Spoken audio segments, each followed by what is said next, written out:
کلما القی فیہا فوج سألہم خزنتها الم یأتکم نذیر۔ سورہ ملک کی ان آیات میں اللہ نے بتایا کہ جو لوگ اپنے رب کے ساتھ کفر کرتے ہیں ان کے لیے جہنم کا عذاب ہے۔ کفر کے درجات ہیں۔ ایک درجہ کفر کا یہ ہے کہ اللہ کا انکار کر دیا جائے، ایک درجہ یہ ہے اللہ کے ساتھ غیروں کو شریک کر دیا جائے، ایک درجہ کفر کا یہ ہے کہ اللہ کو اللہ مانا جائے، اس کے ساتھ شریک بھی نہ کی جائے، لیکن عملی طور پر یہ عمل ایسا کیا جائے جس سے لگے کہ آپ اللہ کو اللہ نہیں مانتے۔ تو ہم جو مسلمان ہیں زبان سے توحید کے قائل بھی ہیں، اللہ کو مانتے بھی ہیں، مگر ہمارا عمل یہ بتاتا ہے کہ ہم اللہ کو اللہ نہیں مانتے۔ ابا کو کسی حد تک ابا مانتے ہیں، اماں کو کسی حد تک اماں مانتے ہیں، دوست کو دوست مانتے ہیں، بیوی کو بیوی، بچوں کو بچہ، ساس کو ساس، سسر کو سسر، مگر جہاں اللہ کی باری آتی ہے تو اللہ کو اللہ نہیں مانتے۔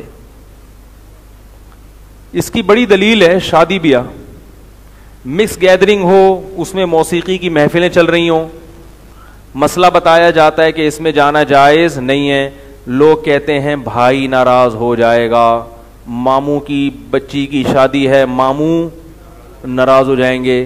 اس کا مطلب ماموں کو ماموں تو مانتے ہو، تبھی ان کو راضی کرنے کی فکر ہے کیونکہ بھائی ماموں ہیں۔ اللہ کو اللہ نہیں مانتے، وہ ناراض ہو جائے تو آپ کی صحت پہ کوئی اثر نہیں پڑے گا۔ تو یہ ماننا اللہ کو قبول نہیں ہے، کیونکہ اس میں نہ خون جا رہا ہے نہ پسینہ جا رہا ہے، یہ کیسا ماننا ہوا بھائی؟ تو آج مسلمان کہتے ہیں میں اللہ کو اللہ بھی مانوں لیکن میرا کوئی نقصان نہ ہو کسی بھی قسم کا، دنیا کو خوش کرنے کے لیے نقصان ہو جائے ٹھیک ہے۔ مثلا یہ جو مس گیدرنگ اور یہ خوب دھوم دھمکے ہو رہے ہیں، اس میں ٹھیک ٹھاک پیسہ لگتا ہے نا، یہ نقصان ہے کہ نہیں ہے؟ مگر پبلک کو خوش کرنے کے لیے مال کا یہ نقصان برداشت ہے، اور اللہ کو خوش کرنے کے لیے پیسہ بچانے پر بھی راضی۔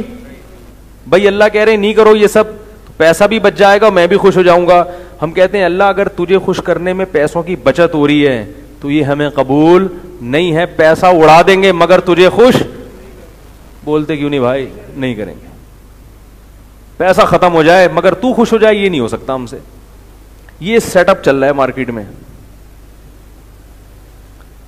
اچھے اچھے دیندار لوگ، میرا تجزیہ ہے، دو چیزوں میں ڈنڈی مارتے ہیں۔ کتنی چیزوں میں؟ دو چیزوں میں۔ ایک، جہاں کوئی ناراض ہو رہا ہو مخلوق میں، وہاں ان کی دینداری ختم۔ نماز پڑھنے سے کوئی ناراض، وہ کسی حد تک پڑھ بھی لیں گے، دینداروں کی بات کر رہا ہوں، جو دین پہ نہیں ہے وہ ان کا تو الگ معاملہ، وہ تو نماز ہی نہیں پڑھتے، حج بھی ہو جائے گا، عمرہ بھی ہو جائے گا۔ لیکن جہاں کسی کے مفاد پہ زد پڑ رہی ہو اور وہ ناراض ہو رہا ہو تو وہاں پھر کون ہے؟ پہلے مخلوق ہے، اللہ نہیں ہے۔ یہ بڑا مسئلہ ہے۔ اللہ کہتے ہیں سب سے پہلے کون ہے؟ میں۔ دوسرا مسئلہ ہمارے جو دینداروں کے ساتھ یہ ہے کہ دنیا کو مسافر خانہ ماننے کے لیے تیار ہے نہیں۔ یہ بڑی مصیبت ہے یار۔ ایک اچھے خاصے مولانا صاحب پرسوں ترسوں میرے پاس آئے، پریشان تھے۔ کیوں بھائی؟ میں نے کہا، کہہ رہے ہیں میرا ذاتی مکان نہیں ہے۔ تو میں نے کہا کرائے کا تو ہے؟ کہتے ہیں ہاں ہے۔ میں نے کہا سر چھپانے کے لیے جگہ مل رہی ہے، پنکھا ہے، آرام سے عزت کے ساتھ، تو اب کیا مسئلہ ہے؟ یا تو کرائے کے بھی پیسے نہیں ہوتے تو چلو پریشان ہو۔ کہہ رہے نہیں یار ذاتی مکان بھی تو ہونا چاہیے۔ میں نے ان سے کہا آپ کی عمر کتنی ہے؟ انہوں نے کہا 45۔ میں نے کہا 10-15 رہ گئے۔ کتنے رہ گئے؟ تو جو 45 سال جب آپ کے کرائے کے مکان میں گزر گئے تو 15 سال کے لیے ذاتی گھر بنا کے کیا کرنا ہے آپ نے؟ یا تو پیسے پڑے ہوئے ہوں فالتو، ٹھیک ہے لگا لو، میں منع نہیں کرتا ذاتی گھر سے، بھائی پیسے پڑے ہوئے ہیں اور کوئی ضروری کام نہیں ہے تو بچے ہوئے ہیں، حج بھی کر لیا، عمرہ بھی کر لیا، اور بچیوں کی شادی وادی پہ آج کل خرچ ہو جاتے ہیں، وہ بھی کر لیا، تو چلو اب بچے ہوئے ہیں تو اب کیا کر لو؟ ذاتی گھر بنا لو۔ نہیں ہے تو گھر ضرورت ہے, ذاتی گھر ضرورت نہیں ہے, تو پھر کیوں ٹینشن لے رہے ہو؟ کہہ رہے یار بچوں کے لیے. کس کے لیے مسئلہ ہے؟ میں نے کہا بیٹیاں آپ کے گھر میں رہیں گی نہیں, وہ شادی ہو کے چلی جائیں گی, ان کا آپ کے مالدار یا غریب ہونے سے کوئی فرق نہیں پڑتا. بیٹے جب آپ نے 45 سال بغیر ذاتی گھر کے گزار دیا, آپ کو کچھ نہیں ہوا سوائے اس ٹینشن کے کہ ذاتی گھر کیوں نہیں ہے, اس کے علاوہ وہ تو خامخواہ کی ہے نا ٹینشن, وہ تو اس لیے کہ میرے بچوں کے لیے کیا ہوگا. تو میں نے کہا جیسے آپ بھی تو کسی کے بچے ہو نا, جب آپ کسی کے بچے ہو اور آپ کی زندگی کرائے کے گھر میں گزر گئی تو آپ کے بچوں کی بھی گزر جائے گی. لیکن یہ باتیں پبلک کی سمجھ میں نہیں آتی, مریں گے تو آئیں گی. موت کا فرشتہ جب آئے گا نا تو آدمی بولے گا یار یہ کیا ہو رہا ہے میرے ساتھ ہیں, آدمی بولے گا میرا تو کوئی ابھی خیال نہیں تھا یہاں سے جانے کا, یہ جو میں نے 1 کروڑ روپے کا گھر بنایا ہے, میں نے اتنا واش روم بنایا, اس میں ایسا امریکن کچن بنایا اس میں, اور اتنے بڑے بڑے میں نے لیٹرین بنا دیے, ٹھیک ہے نا, اور یہ ایسے ٹائلیں لگا دی, یہ کیا ہے؟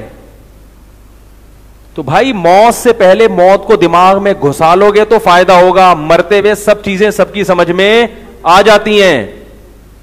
مرتے ہوئے پتہ ہے کیا بھائی, ہم 15-20 سال کے بعد ہم میں آدھے لوگ نہیں ہوں گے جتنے یہاں بیٹھے ہوئے ہیں نا. 15-20 سال میں آدھوں نے مرنا ہے, اور اگلے 15 سال میں یہ جتنا مجمع بیٹھا ہوا ہے بچے رہ جائیں گے, مر چکے ہوں گے. 30 سال میں شاید نہ میں ہوں نہ آپ ہوں,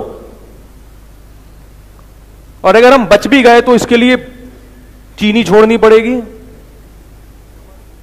اور تیل اور روٹی چاول بوائل چیزوں پہ آ جاؤ, وہ تھائی والوں کی طرح مچھلی چاول کھاؤ بس. ان چیزوں پہ آؤ گے تو 30 سال بشرطے کہ کوئی ٹرک کو چل کے نہ جائے, کوئی گولی نہ مار کے چلا جائے, کوئی کینسر کا جرثومہ نہ پھیپڑوں میں چلا جائے. جو قدرت کی طرف سے کوئی چیزیں وہ تو پھر بھی خطرہ رہے گا ہر وقت. اتنی ٹینشن ایکسرسائز, اور پھر جا کے شاید 70 تک پہنچ جاؤ آپ. بہت ہی اسٹرگل کرنی پڑے گی اگر 80 تک پہنچنا ہے, بہت زیادہ محنت کرنی پڑے گی, اور وہ بھی جب قدرت مارنے پر نہ آ جائے, ورنہ تو آپ نکلو نا, وہ اسٹیکر بنا کے چلے جاتے ہیں کنٹینر جو ہے, پتہ ہی نہیں چلتا اگلے دن اسٹیکر ہوتا ہے سڑک پہ چپکا ہوا, کنٹینر گر جاتے ہیں اور جہاز گر جاتے ہیں, ہر طرح کے حادثات دنیا میں لگے ہوئے ہیں. تو بھائی موت کو بار بار دماغ میں گھسانا پڑتا ہے, پھر یہ مصیبت سے جان چھوٹے گی. اس دنیا کے شیرے جو چپکا ہوا ہے نا جو انسان کے دل کے ساتھ, اس کے بغیر اس عذاب سے جان نہیں چھوٹتی. پریشان پریشان پریشان پریشان مر جاؤ گے اسی کمبخت پریشانی میں. جنہوں نے گھر بنا لیے وہ تھوڑی خوش ہیں, وہ اسی پہ ہیں یار. ابھی تک 20 سال سے ناظم آباد میں ہی ہیں یار, لوگ ڈیفنس نکل گئے, ہم کہاں پڑے ہوئے ہیں بھائی. اس کو بیچو یار, پرانا ہو گیا, نکلو یہاں سے اس مصیبت سے. گلشن جاؤ, ڈیفنس جاؤ. گلشن والا کدھر نکلنے کے موڈ میں ہے؟ ڈیفنس والا بول رہا ہے یار یو کے میں کوئی گھر ملے تو اچھی بات ہے نا, پراپرٹی تو وہاں کی ہے. تو وہ تو قناعت جب تک نہیں ہوگی تو نہ آپ کی ٹینشن ختم ہوگی, اور اللہ تو خوش ہو ہی نہیں سکتا. میں یہ عرض کر رہا تھا, قرآن مجید میں اللہ کا ارشاد ہے کہ جو لوگ اپنے رب کے ساتھ کفر کرتے ہیں ان کے لیے جہنم کا عذاب ہے. تو کفر کے درجات بتا رہا تھا. ایک درجہ وہ بھی ہے جس پہ مسلمان چل رہے ہیں کہ اللہ کو اللہ مانتے ہیں مگر عمل سے یہ ثابت نہیں کرتے کہ ہم اللہ کو اللہ مانتے. تو پیسہ بھی اللہ کے لیے. تو 2 برائیاں دینداروں کی بتا رہا تھا میں کہ ان میں ایک یہ کہ دنیا کی محبت نہیں جاتی, پیسے کی اور عزت کی اور یہ سب چیزوں کا شوق ختم نہیں ہوتا. تو پیسہ کمائیں مگر دل مت لگائیں. اور دوسری جو چیز میں نے بتائی کہ مخلوق پہلے ہے, اللہ بعد میں. یہ بڑا مسئلہ ہے بھائی. جب اللہ ہے تو جاؤ جو مرضی ہے, پہلے اللہ. ناراض ہوتے تو ہوتے رہو. ہمارے حضرت سے کسی نے کہا کہ حضرت وہ بینک میں ایک سب جاب کرتے ہیں, ان کی آمدن اگرچہ سودی ہے لیکن وہ ہدیہ آپ کو دیں گے تو قبول کر لیں کیونکہ تاکہ ان کا دل نہ ٹوٹے. حضرت نے فرمایا میں کسی کے دل کو جوڑنے کے لیے اللہ کا دل نہیں توڑ سکتا. جو چیز حرام ہے وہ سب